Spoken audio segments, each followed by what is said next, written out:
नमस्कार. 29 September is world heart day. Theme आहे don't miss the bit. आज आपण बोलणार आहोत हृदयाच्या तपासण्या कोणत्या करायला पाहिजे. हृदयाच्या तपासण्या खूप असतात. सगळ्यात कॉमन तपासणी असते ईसीजी. ईसीजी जर नॉर्मल असेल त्याचा अर्थ हा नाही की तुम्हाला हार्टमध्ये प्रॉब्लेम नाही, तर हार्टमध्ये ब्लॉकेजेस नाही. ईसीजी फक्त तुमचा झोपून काढलेला असतो. That ECG is normal. That doesn't mean you got a normal heart. So what is the best test for the heart? Stress test is the best test for the heart.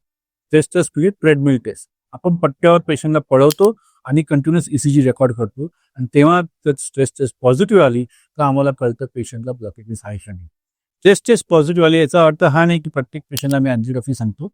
बाकीचे sine symptom बघून आम्ही ठरवतो पेशंटला angiography केली पाहिजे का नाही. ही तिसरी टेस्ट आहे अँजिओग्राफी. स्ट्रेस टेस्ट चांगली पॉझिटिव्ह असेल तर पेशंटला आम्ही अँजिओग्राफी सांगतो. अँजिओग्राफीमध्ये हृदयाची रक्तवाहिनी आम्ही तपासतो इंजेक्शन देऊन आणि त्याच्यात किती ब्लॉकेज आहे हे आम्हाला कळतं. किती ब्लॉकेज आणि किती टक्के ब्लॉकेज हे खूप महत्त्वाचं आहे. कारण 25, 30, 40, 50% ब्लॉकेज असतील तर आम्ही त्यांना फक्त भुया औषध देतो.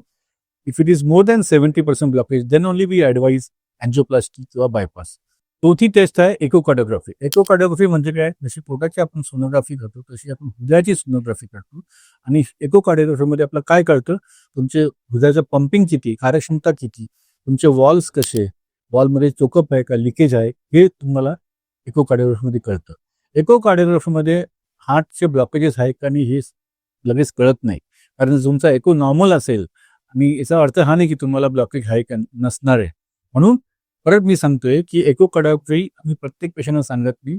यंग पेशंटला ज्यांना ब्लॉकेज आहे का नाही बघायचं असेल त्यांनी स्ट्रेस टेस्टच केली पाहिजे आणि एकोकार्डिओग्राफी नाही केली पाहिजे. एकोग्राफी डॉक्टरने सांगितली तरच केली पाहिजे. ब्लड टेस्टमध्ये सगळ्यात महत्त्वाची टेस्ट असते लिपिड प्रोफाईल. लिपिड प्रोफाईलमध्ये आम्ही टोटल कोलेस्ट्रॉल बघतो, चांगलं कोलेस्ट्रॉलचं प्रमाण बघतो विच इज एचडीएल, आणि वाईट कोलेस्ट्रॉल एलडीएलचं प्रमाण बघतो. ब्लड टेस्टमध्ये दुसरी टेस्ट करायला पाहिजे HbA1c.